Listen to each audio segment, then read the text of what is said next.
Hello, everyone. Walk Hill Bethelite here. And I just had a phone conversation with Bethel. And Bethel was saying that Jehovah's Witnesses do not shun and that people can decide whether or not that what they want to do without losing their family, essentially, because they pointed out an article on jw.org, Do We Shun Former Members? And essentially it was kind of hinting that they do not shun.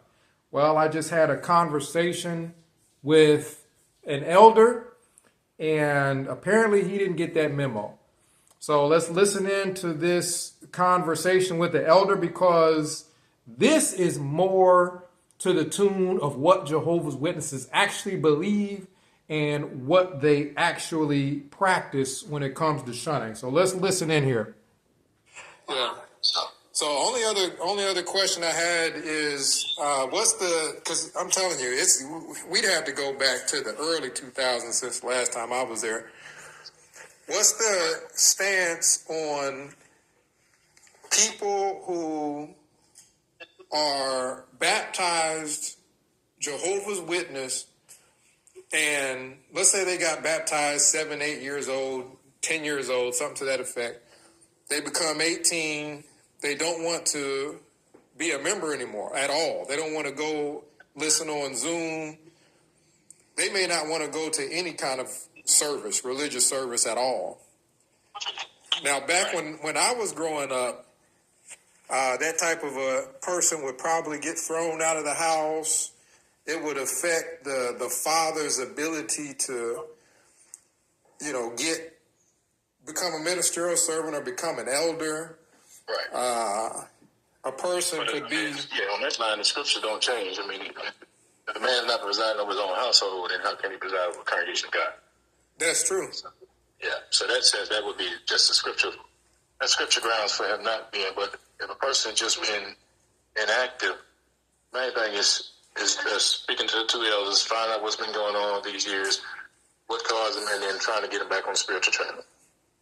And even if we have to, normally we make it get somebody to even study with the individual, and that kind of helps them catch up on the spiritual changes.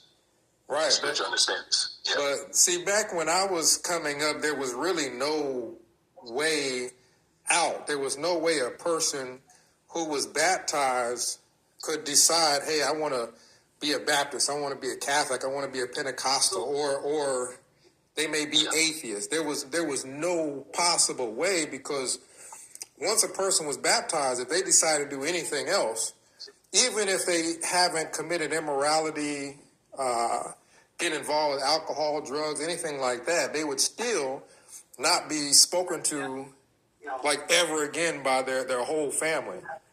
Oh, okay. They kind of disown them. Yeah, they'd be disowned. Is that still the teaching? To where it's not about being disowned, because we still, even prayer, a person can still pray for even a disfellowship family member and pray that they do come back one day. Yeah. Because it's a family member. It's like a wife having a husband who's disfellowship, but she may pray to Jehovah for her husband to come back, and you never know. By her conduct, she may win him over, which those things have happened. Yeah. And individuals have came back into the truth. So Jehovah resort, that's the main thing. If that person has the right heart condition, then Jehovah definitely will accept him back in. Right. But is that still like the way things work, where the person's family will pretty much disown them if they decide they don't want to be a Jehovah's Witness, or have they changed that at all? No, they're not automatically disown their family member. They just hope the best for them. But they still may have contact and try to maybe bring them a magazine time to time, share them the scriptures. So they're not just automatically just cut them off, unless they're just fellowship. If they're not just fellowship, then you don't just automatically cut them off. Right. That's what I was thinking. Yeah. Because see, what happens is if let's say a person decides that they don't want to, let's say you have a family member and they decide, I don't know, they want to go explore, they don't want to come to the Kingdom Hall. Well, if a person just cuts them off and treats them as if they're essentially dead or disowned, that's going to be a negative experience for that person. And in my experience, typically that pushes them further away. Yeah, it can happen, and maybe they should look at that individual, maybe look at it from a different point, hoping that it will turn around. So every situation is different. You just let me know. Yeah, that's that. They. I think we're definitely looking at it like that. But let's say something like that went on for 2-3 years. Yeah. I mean that then damages the person's relationship with their brother, sister, father, son, whoever, to the point where now they're at odds. Even if they were, now they're at odds.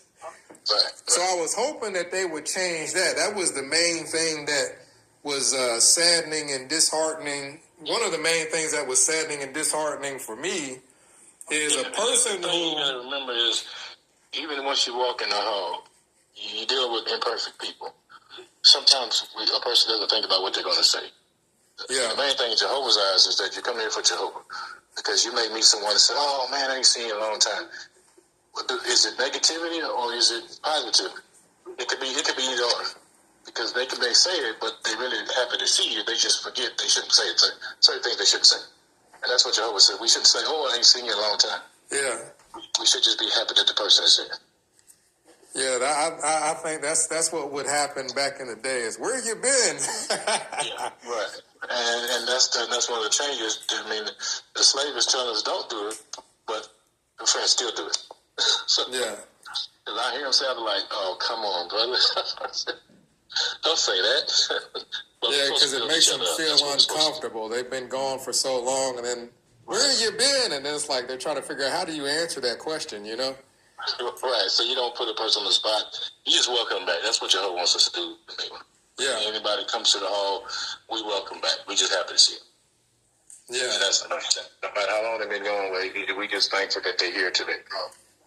And we meet people who's in fellowship, we walk in the hall, and we find out it's fellowship. Hey, we're just happy you're here. That's the main thing. Oh, yeah.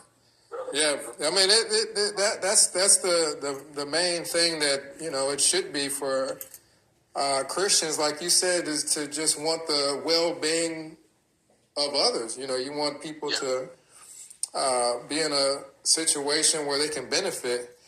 Right. And hopefully they've 100% changed because see, there's a difference between disfellowshipping and shunning. Disfellowshipping, a person is doing something that's against the, let's say, scriptures in regards to alcoholism or something to that effect. And they kind of agree that, hey, if they take that misstep, that this is the congregation's way of disciplining and correcting it. And I understood that. Now, the shunning part is where a person doesn't want to, essentially, they don't want to play at all. They don't want to be a part of it at all. And they still get treated as if they're disfellowship, even if they're not, even if they haven't done anything scripturally wrong. Yeah, sometimes that person disassociate themselves. Exactly. They don't want to be considered a witness. So that is their choice. Exactly. So if a person is disassociated, are they essentially, let's say they write a letter. Disfellowship themselves. So if they outright say that they no longer want to be a witness, then basically it's in a sense you would treat them as if they are disfellowship. Because that's a decision that they make. That they don't want the elders calling on them no more. They disassociate themselves from the witnesses. Right, but why would that be that? Because any church you go to, if you no longer want to attend, you disassociate from that church, or you let them know or write a letter and say, hey, I don't want to be a part of the Baptist. That's right. Church. It doesn't mean their whole family who are Baptists no longer should talk to them anymore. No, and that's a choice thing. It's based off. Every situation is different.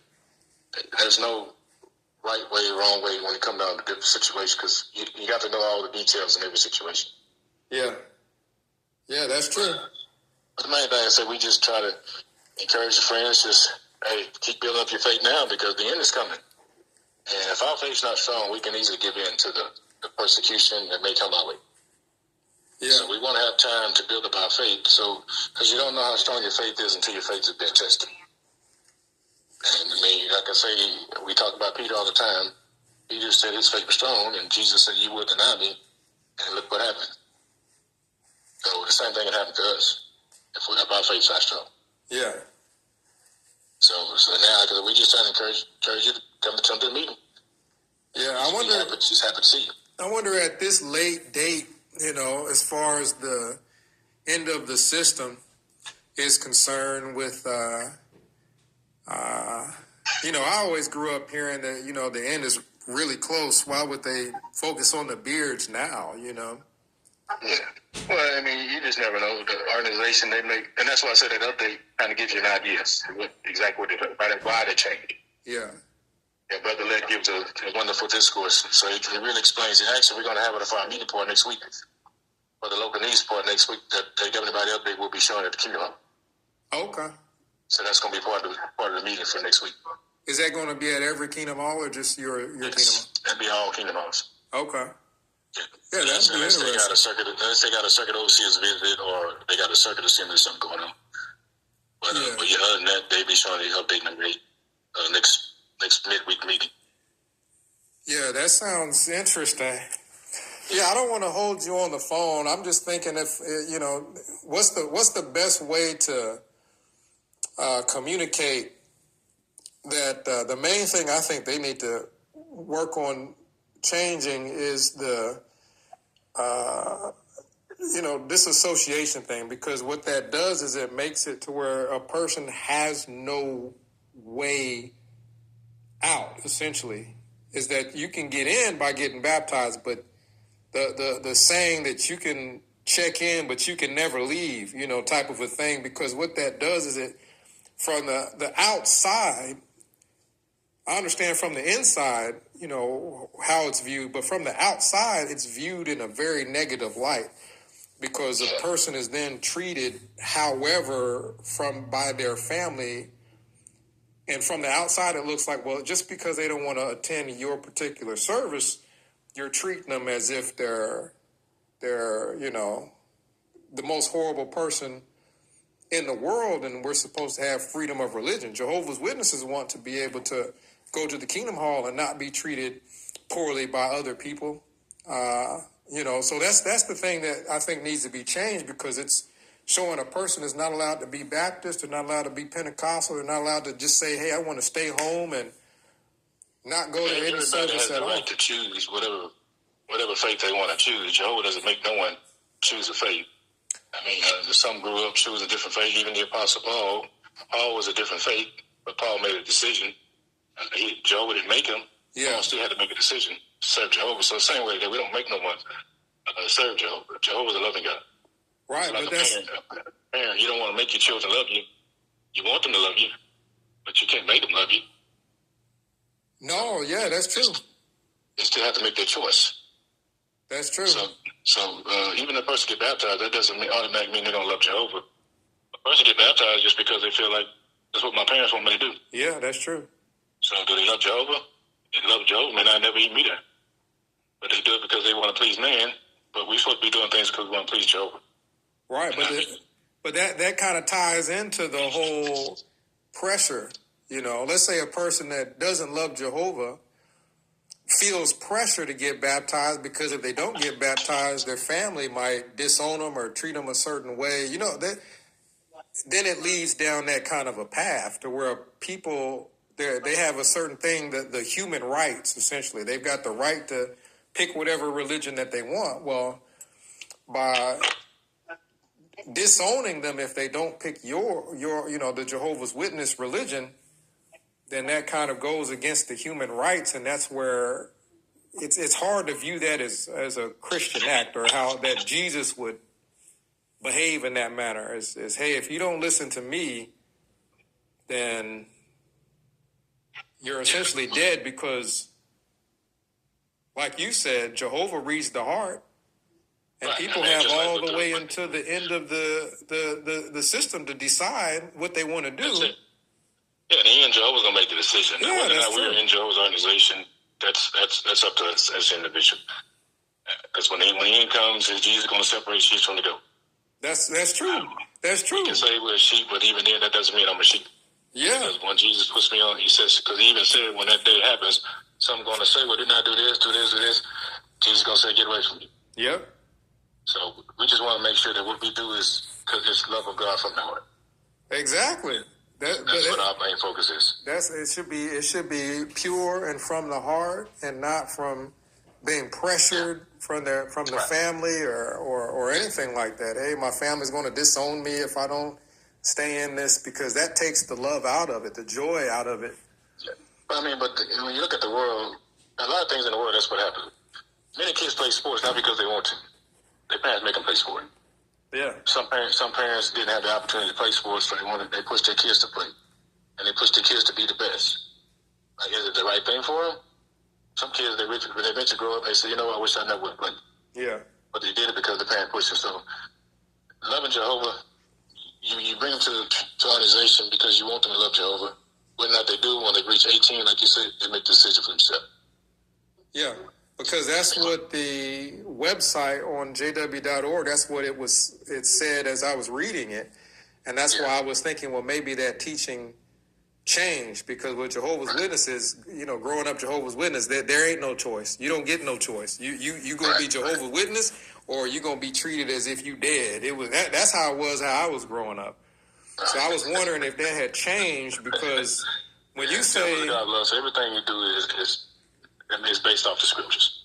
Well, that's not. I don't think that's in the scriptures, because if a person, let's say for example, needs a surgery, and they need support, and they need help, and they need love, and their family turns their back on them when they're needing all these things, all because, well, hey, you're not making the decisions that we want you to make when we want you to make them.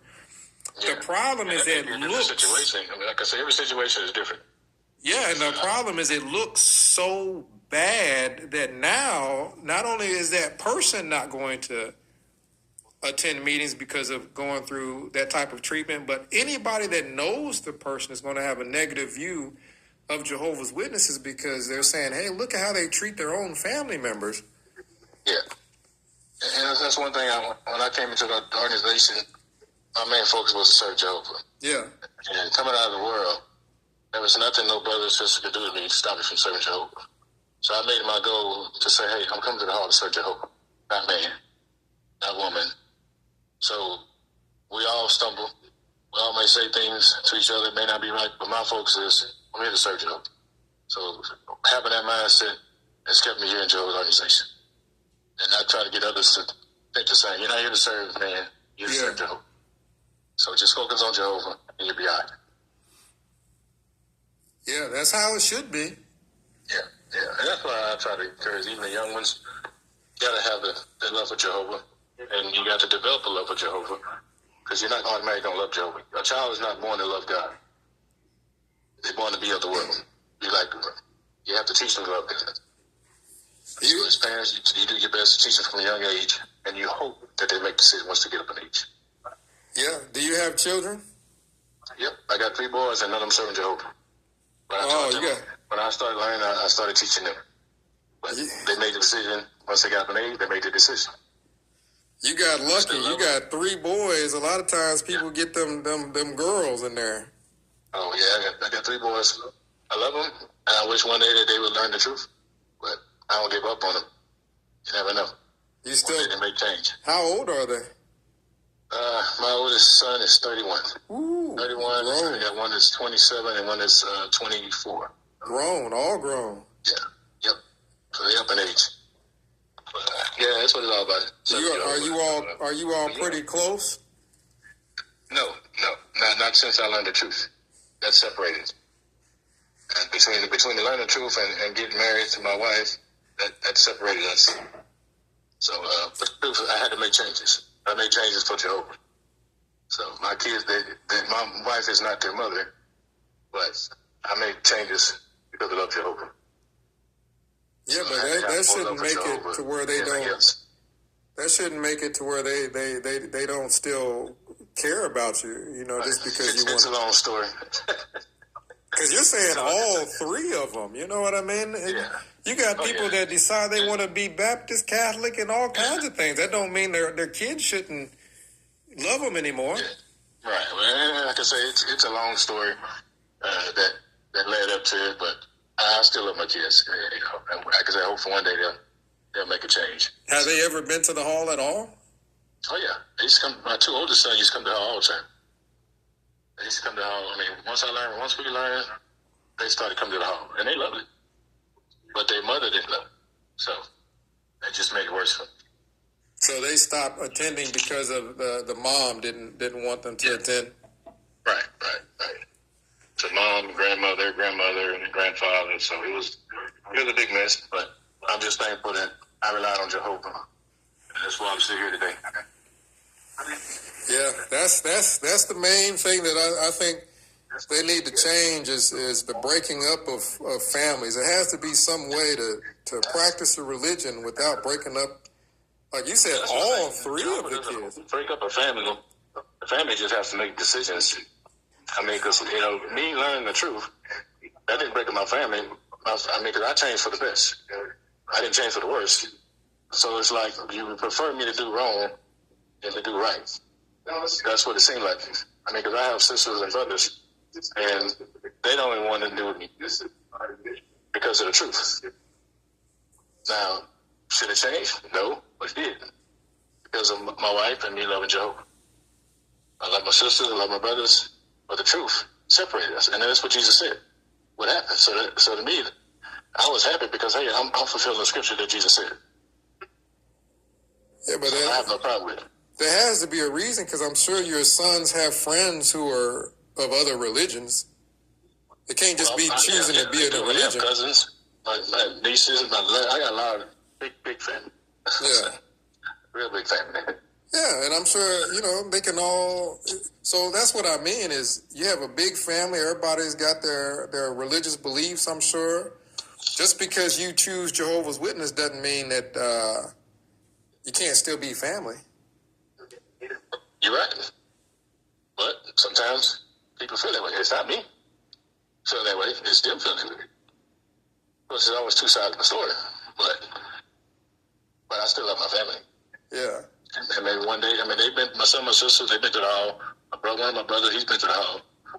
So they've been here before. They come whenever I get discourse. When I invite them, they'll come. So, I mean, growing up, we was never a religious family.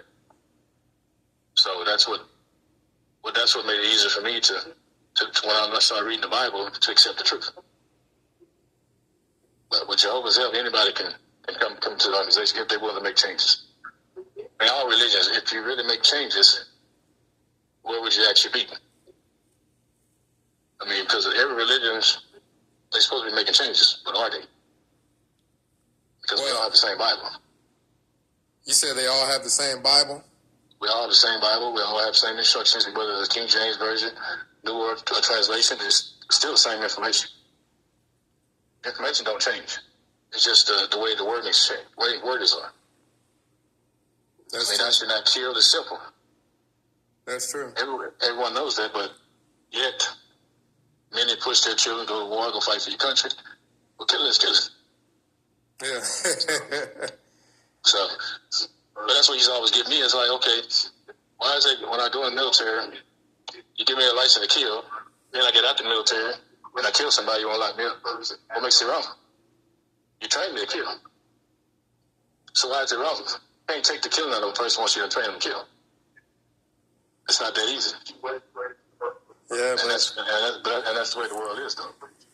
Yeah, but the thing is that's where the Bible gets a little bit complex, is because, you know, the freedoms that we have here partially is because of war.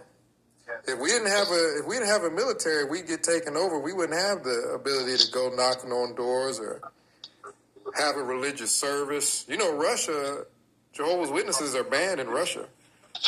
Well, yeah. So we need the military. They have military there too, but they're good. All right, Dan, good to see you. So that's where it gets complicated. That's where it gets deep. The scriptures talk about the meat, and that's where it gets deep, is when we're talking about family, and how do we, because we have to show love to our family, because otherwise it look, if I don't show love to my family, it looks hypocritical if I go out knocking on my neighbor's door talking about, hey, I got some good news for you. So it's got to be a way to. That's one thing that me and my wife did when we first learned the truth was I started with to say all my family. Yeah. But some like it, some didn't like it. So that's first, because I felt like this is good news. I want to share it with my family, and that's what I was doing. I was sharing with my family. We would study with two of my sisters and some of my nieces, my nephews. They always liking what they learning, but then they got to a certain point where they didn't want to study no more. But that was their choice. Right, but that doesn't mean they can't still love you and be family. They love me. They just don't like the idea I don't associate as much. Oh, you don't associate with them as much. No, I don't celebrate the holidays. I don't celebrate New Year's and Christmas, all these days. I don't go around the family gatherings like that. Yeah. But it's a scripture reason why. See, everybody's different, because my stepdad is an elder at Central Congregation, and his whole family, can you believe this? His mother, father, his whole family, he's the only one that is a Jehovah's Witness, and I grew up watching him talk to his father and his mother and everybody in his family, trying to study with them and everything, and not one came in.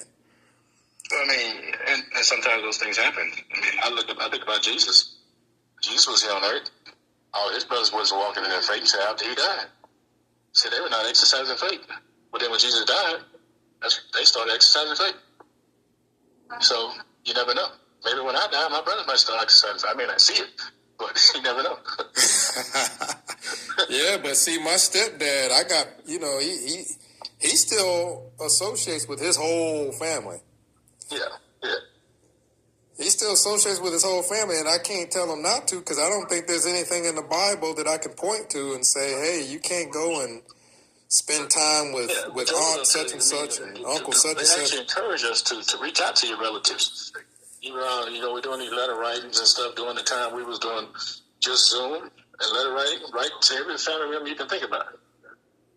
That's what I was doing. Write to all my family members. So, you never know.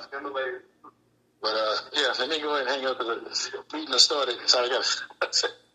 Well, it was interesting. It was definitely an interesting conversation, because I'm glad you called. It's me and everybody that I talk to. Their family is divided and split up, and that's the one thing that I'd like to see change, where everybody can have a peaceful, loving family. It's just a matter of people willing. I mean, because you got some people in our congregation now where their whole family's in the truth.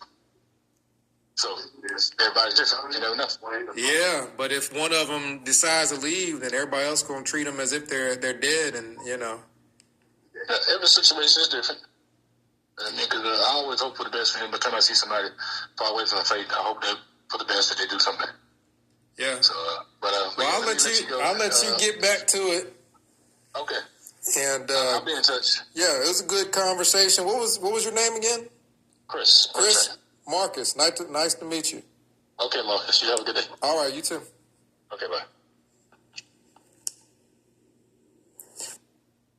All right, so that's the conversation I had with an elder who pretty much told you the real deal on how Jehovah's Witnesses do shun. If you decide you no longer want to be a part of their religion, they treat you like you're disfellowship. No matter if whether or not you have done anything unscriptural or not, just deciding to function as a normal human, using your own human rights and being able to pick and choose your own religion or no religion, Jehovah's Witnesses treat you as if you are dead. They treat you as if you're disfellowship. They treat you as if you're a horrible person, all just because of trying to use your own freedom of religion. And that is against human rights. You heard it here. Jehovah's Witnesses deny people their human rights. Jehovah's Witnesses should not be able to practice tax-free while doing this. And you guys comment down below, let me know what you think. But he even said it, his own family. He can't, he don't get along with his own family because of practices like that. So that is it. X Wall Kill Bethelite signing out.